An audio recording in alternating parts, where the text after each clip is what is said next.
Sir okay sir silence మాట్లాడకూడదు. మాట్లాడొద్దు. Silence Ramana Reddy గారు. అందరికీ నమస్కారం. ఈరోజు తూర్పు నియోజకవర్గంలో జరుగుతున్నటువంటి కోటి సంతకాల కార్యక్రమానికి చేసినటువంటి ప్రింట్ అండ్ ఎలక్ట్రానిక్ మీడియా వారందరికీ కూడా ఇక్కడికి ఇచ్చేసి ఈ ప్రోగ్రాం అంతా కవర్ చేస్తున్నందుకు పేరు పేరున ధన్యవాదాలు తెలియజేస్తూ, మరి ఏదైతే రాష్ట్ర వైఎస్ఆర్ కాంగ్రెస్ పార్టీ అధ్యక్షుడు మాజీ ముఖ్యమంత్రి వర్యులు ప్రభుత్వ మెడికల్ కాలేజీలు ప్రైవేటీకరణ మీద జగన్మోహన్ రెడ్డి గారు చేస్తున్నటువంటి పిలిపించినటువంటి ఉద్యమానికి రాష్ట్ర వ్యాప్తంగా కోటి సంతకాలు చేసి ఈ ప్రభుత్వ మెడికల్ కాలేజీలని ప్రైవేట్ పరం చేయడాన్ని వ్యతిరేకిస్తూ తీసుకున్నటువంటి నిర్ణయానికి రాష్ట్రంలో ఉన్నటువంటి ప్రజలందరూ కూడా, అలాగే ముఖ్యంగా విద్యార్థులు అందరూ కూడా స్వచ్ఛందంగా వచ్చి ఈ కోటి సంతకాల సేకరణ కార్యక్రమంలో పాల్గొన్నందుకు ప్రతి ఒక్కరికి కూడా మేము ధన్యవాదాలు తెలియజేస్తూ, ఏదైతే ఈ ప్రభుత్వ మెడికల్ కాలేజీలు మరి ఆ రోజు వైఎస్ జగన్మోహన్ రెడ్డి గారు తన 5 సంవత్సరాల పరిపాలనలో మరి 100 సంవత్సరాల చరిత్రలో ఈ ఆంధ్ర రాష్ట్రంలో 11 గవర్నమెంట్ మెడికల్ కాలేజీలు ఉంటే ఆయన పరిపాలించినటువంటి 5 సంవత్సరాల కాలంలో ముఖ్యంగా విద్యా వైద్యానికి ఎంత ప్రాధాన్యత ఇచ్చారో మరి ఈ రాష్ట్రంలో ఉన్నటువంటి ప్రజలందరికీ తెలిసిన విషయం.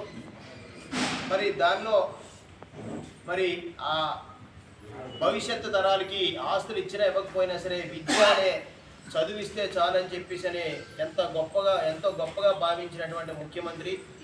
మరి అలాగే వైద్యానికి కూడా మరి ఎంత ప్రాధాన్యత ఇచ్చారో చూసాం. మరి అటువంటి పరిస్థితుల్లో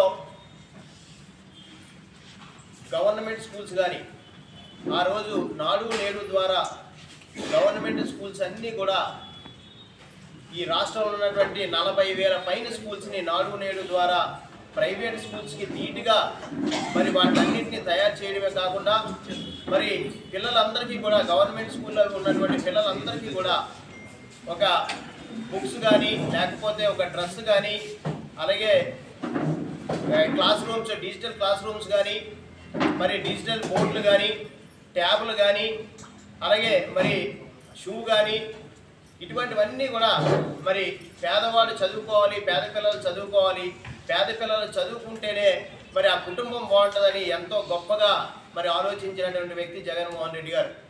మరి అంత ప్రాధాన్యత ఇచ్చి అలాగే వైద్యానికి కూడా మనం చూసాం.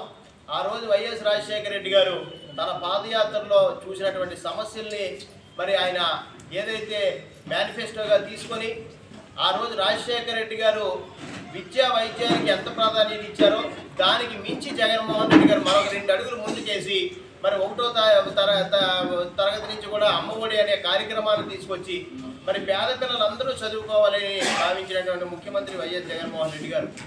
మరి అటువంటి పరిస్థితుల్లో 2024లో అధికారం వచ్చిన తర్వాత మరి ఈ రాష్ట్రంలో ఈ కూటమి ప్రభుత్వం తీసుకుంటున్నటువంటి ప్రజా వ్యతిరేక నిర్ణయాలు ఏవైతే ఉన్నాయో దానిలో భాగంగా ఈ విద్యా వైద్యాన్ని ప్రైవేట్ పరం చేస్తూ తీసుకున్నటువంటి నిర్ణయాలు ఏవైతే ఉన్నాయో అవన్నీ కూడా మరి రేపు భవిష్యత్తులో పేద ప్రజలకి విద్యా వైద్యం అందరి పరిస్థితి అని చెప్పేసి జగన్మోహన్ రెడ్డి గారు తీసుకున్నటువంటి సాహసోపేతమైన నిర్ణయం ఈ కోటి సంతకాల కార్యక్రమం.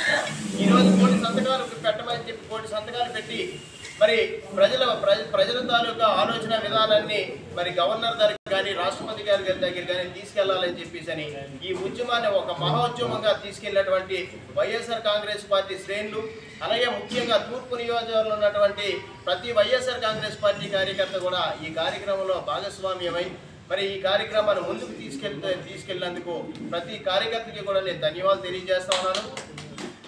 అలాగే మరి ఏదైతే ఈ నిర్ణయం ఈ ప్రభుత్వ కాలేజీల ప్రైవేటీకరణ నిర్ణయాన్ని మరి వెనక్కి తీసుకునేంత వరకు కూడా మరి జగన్మోహన్ రెడ్డి గారి అధ్యక్షతన మేమందరం కూడా ఆయన పిలిపించినా సరే మరి ఈ తూర్పు నియోజకవర్గంలో మేమందరం కూడా ఆయన పిలుపుకి బద్దులవై పనిచేస్తామని చెప్పేసి తెలియజేసుకుంటా ఉన్నాను. ఈ నిర్ణయాన్ని వెనక్కి తీసుకునేంత వరకు కూడా మరి మేమందరం కూడా పోరాడతామని చెప్పేసి ఈ సభాముఖంగా తెలియజేస్తూ సెలవు తీసుకుంటా ఉన్నాను.